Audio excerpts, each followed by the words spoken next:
बिस्मिल्लाहिर्रहमानिर्रहीम। अस्सलाम वालेकुम प्यारे बच्चों, कैसे हैं आप? यकीनन ठीक होंगे, तंदुरुस्त होंगे। प्यारे बच्चों, आप जानते हैं हम पढ़ रहे हैं उर्दू और जमात है हमारी दोम। इसमें हमने अपने कौन से सबक का आगाज कर रखा है? जी, हम पढ़ रहे हैं पानी और बिजली बचाएं।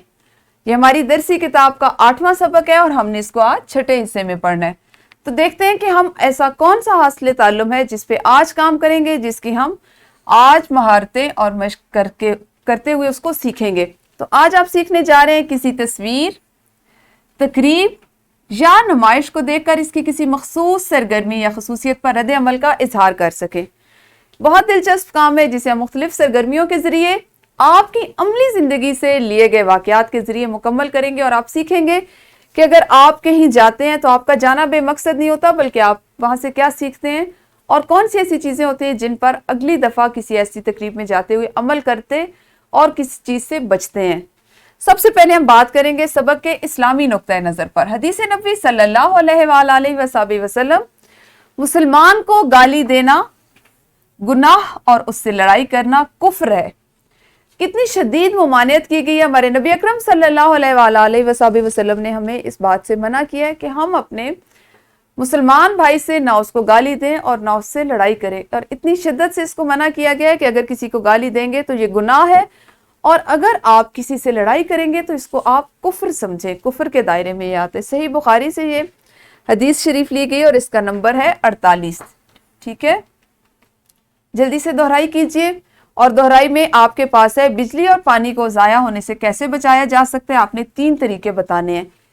अब इसको करने का तरीका यह है कि एक एक तरीका हर बच्चा बताता जाए ताकि ज़्यादा से ज़्यादा बच्चे इस सरगर्मी में शामिल हो सकें, पुरएतमाद हो सके, और इस तरह से वो बच्चे जो ज़रा बोलने में झिझक महसूस करते हैं उनकी झिझक भी दूर हो।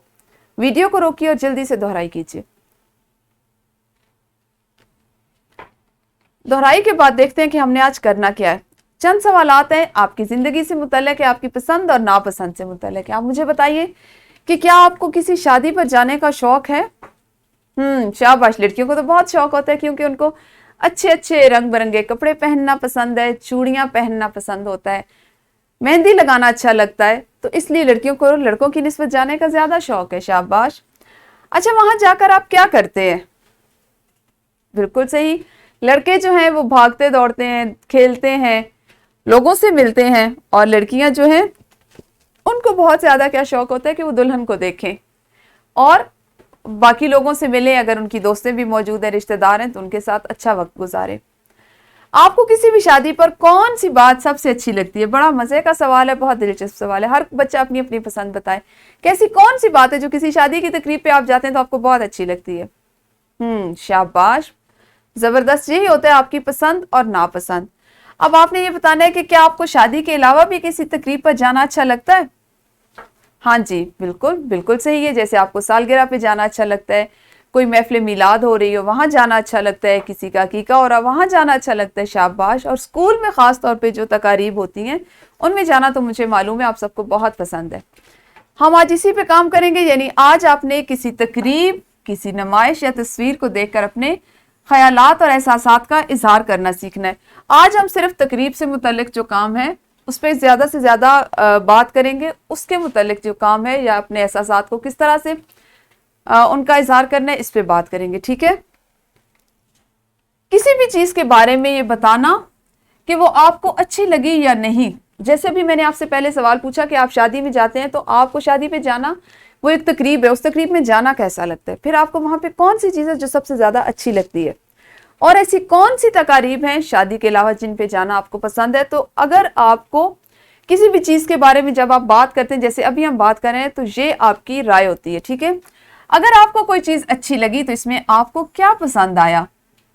अगर अच्छी नहीं लगी, ज़रूरी नहीं है कि हर तकरीब की हर चीज़ आपको अच्छी लगे, और ज़रूरी नहीं है कि हर तकरीब की हर चीज़ आपको बुरी लगे, बल्कि अच्छे और बुरे जज्बात और एहसासात हर जगह हो सकते हैं। ठीक है, आपको अगर कोई चीज़ अच्छी नहीं लगती तो इसमें आपको क्या पसंद नहीं आया। जैसे फ़र्ज करें आप किसी की शादी में गए तो वहाँ आपको कोई एक चीज़ जो अच्छी नहीं लगी, वो क्या था। जैसे हो सकता है कि वहाँ पे जिस हॉल में या जिस तकरीब में आप गए उस दिन मौसम इतना गर्म था कि वहाँ पे बाकायदा गर्मी को ख़त्म करने का इंतज़ाम नहीं था, ये चीज़ आपको अच्छी नहीं लगी। तो इस तरह की चीज़ें आप सोचिए और सोचा करें और उस पर बात किया करें। इससे क्या होता है, आप में खुद एतमादी पैदा होती है और आपकी खुद एतमादी में इजाफा होता है। यही आपके ख्यालात एहसासात हैं जिनका इजहार आप करते रहते हैं। ठीक है, आपकी किताब मजीद जानने के लिए हम आपको बता रहे हैं कि आपकी राय से आपकी पसंद और नापसंद का पता चलता है। अगर आप किसी से अपनी राय का इजहार ही नहीं करेंगे तो कैसे पता चलेगा कि आपकी शख्सियत क्या है, आपको कौन सी चीज़ें अच्छी लगती हैं, कौन सी चीज़ें नापसंद है। जैसे आप अपनी अम्मी से बात करते हैं कि मुझे खाने में ये अच्छा लगता है, ये अच्छा नहीं लगता, पहनने में इस तरह का लिबास पसंद है, इस तरह का पसंद नहीं है। तो इसी तरह ज़िंदगी के दीगर मामलात में भी कोशिश किया करें, अपनी राय का इजहार करें। अपनी राय का इजहार हमेशा अच्छे लफ्ज़ों में करते हैं, यानी जो सुनने वाले को भी बुरा महसूस ना हो और किसी की दिल आज़ारी भी ना हो। कोई चीज़ नापसंद भी हो तो बुरे तरीके से कभी ना कहें, ये बात तहजीब के खिलाफ है। ठीक है, ख़ास तौर पे इस बात पे गौर करें कि अगर आपको कुछ अच्छा नहीं भी लगता तो उसको इतने नर्म अंदाज में अपने अल्फाज का चुनाव ऐसा रखें कि आपकी अगर अम्मी से भी बात हो रही है, उन्हें भी बता रहे हैं तो उनको भी ये बुरा महसूस ना हो। ठीक है, यही तहजीब है और यही आपने सीखना है। अब इन तमाम बातों को जहन में रखिए, अपने सोच में रखिए और इनफरादी सरगर्मी कीजिए। इनफरादी सरगर्मी क्या है कि आपको किसी भी तकरीब में जाने का मौका मिला है, वहां पे आपको सबसे अच्छी बात क्या लगी, 2 से 3 जुमलों में आपने बताना। फर्ज करें कुछ ही दिन पहले आप किसी की सालगिरह में गए, तो ये तो मैं एक आपको मिसाल दे रही हूँ। ठीक है, आपने अपनी जिस तकरीब में शिरकत की है उसके मुतालिक बात करनी है और ना सिर्फ ये बताना है कि आप किस तकरीब में गए, बल्कि ये भी बताइए कि वहां पे सबसे अच्छी बात क्या लगी और उस बात को आपने कम से कम 3 जुमलों में बयान करना है। तो वीडियो को रोकिए और सरगर्मी कीजिए। जी, इनफरादी सरगर्मी के साथ आपको एक ग्रोही सरगर्मी करनी है, जिसमें इस तरह से है कि हाल ही में आपने जो तलबा हाल ही में किसी भी तकरीब से होकर आए हैं वो जमात के साथ अपने तजर्बात बांटें, उनका इजहार करें और तकरीब का अहवाल सुनाकर अपनी राय दोनों सूरतों में पसंद और नापसंद उसका इजहार भी करें। ठीक है, तो जल्दी से वीडियो को रोककर ये इंतहाई दिलचस्प सरगर्मी जल्दी से कीजिए। जी, इसके बाद हम करेंगे मश्क और मश्क में आपके लिए किताब में सवाल नंबर 5 दिया गया है, जिसमें तस्वीर दी गई है और इस तस्वीर पे आपने बात भी करनी है और हरूफ जार का इस्तेमाल करते हुए, यानी मैं से ने को पर का इस्तेमाल करते हुए जुमले इससे मुतालिक जुमले कॉपी पर भी तहरीर करने हैं। ठीक है, एक तो आप इस तस्वीर को देख के जुमला बताएंगे, उसी जुमले की बनावट से आपकी पसंद और नापसंद का इजहार भी हो जाएगा। उसके बाद आप एक वर्कशीट करेंगे जिसमें आपके पास सवाल है कि नीचे दी गई खाली जगहों पर मुनासिब लफ्ज लिखें कि बात समझ में आ जाए। मेरी खाला की डैश थी, अब आप यहाँ कुछ भी लिख सकते हैं, शादी थी, मंगनी थी, सालगिरह थी, जो आपको बेहतर लगे। इसी तरह आपने सारी को मुकम्मल करना है। और घर का काम है, आपके पास आपकी एक सरगर्मी है। सरगर्मी नंबर 2 किफ़ायत शायरी से मुतल्लिक कोई एक हदीस पाक वालिदैन से पूछकर चार्ट पर खुशखत तहरीर करें। तो प्यारे बच्चों, ये था हमारा आज का काम, जिसमें आपने किसी तकरीब, नुमाइश या तस्वीर से मुतल्लिक राय का इजहार करने के बारे में सीखा। कल हम अपनी दरसी किताब के 8वें सबक के अगले हिस्से के साथ मिलेंगे। उस वक्त तक अपना ख्याल रखिए। अल्लाह हाफिज, शुक्रिया।